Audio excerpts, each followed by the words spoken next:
గత కొద్ది రోజుల నుండి తెలుగు రాష్ట్రాల్లో డ్రగ్స్ వాడకం అనేది పెరిగిపోతూ వస్తుంది.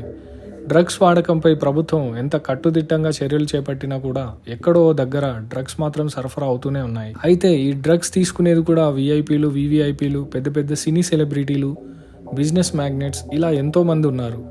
ఇక ఆ మధ్యకాలంలో రాజ్ తరుణ్ లవర్ లావణ్య కూడా డ్రగ్స్ కేసులో ఇరుక్కున్న సంగతి తెలిసిందే. కానీ లావణ్యను కావాలనే ఎవరో ఈ కేసులో ఇరికించారని, తనకి డ్రగ్స్కి ఎలాంటి సంబంధం లేదని చెప్పింది. అలాగే టాలీవుడ్ క్యారెక్టర్ ఆర్టిస్ట్ హేమ కూడా బెంగళూరులో జరిగిన రేవ్ పార్టీలో డ్రగ్స్ తీసుకుందనే వార్తలు వినిపించాయి. కానీ డ్రగ్స్ తీసుకోలేదని ఎంత చెప్పినా ఎవరూ నమ్మడం లేదు. అయితే ఈమెకు డ్రగ్స్ టెస్ట్ చేశాక నెగిటివ్ రిపోర్ట్ రావడంతో అందరూ హేమను నమ్మారు. ఇలా డ్రగ్స్ అనేవి సినీ ఇండస్ట్రీలో ఎక్కువైపోయాయి.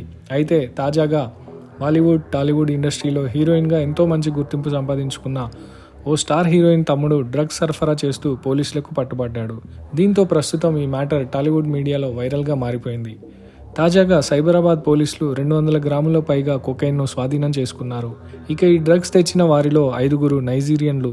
అయితే మరో వ్యక్తి టాలీవుడ్ ఇండస్ట్రీకి సంబంధించిన సినీ హీరోయిన్ రకుల్ ప్రీత్ సింగ్ సోదరుడు అమన్ ప్రీత్ సింగ్ కూడా ఉన్నారు.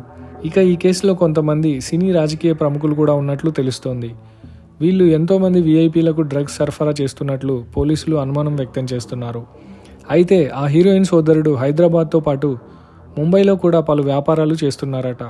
ఇక డ్రగ్స్ కేసులో నైజీరియన్ల నుండి డ్రగ్స్ కొనుగోలు చేసి మరో 5 పాటు కొంతమందిని సినీ సెలబ్రిటీలు, వ్యాపారస్తులను కూడా అరెస్ట్ చేసినట్లు తెలుస్తోంది.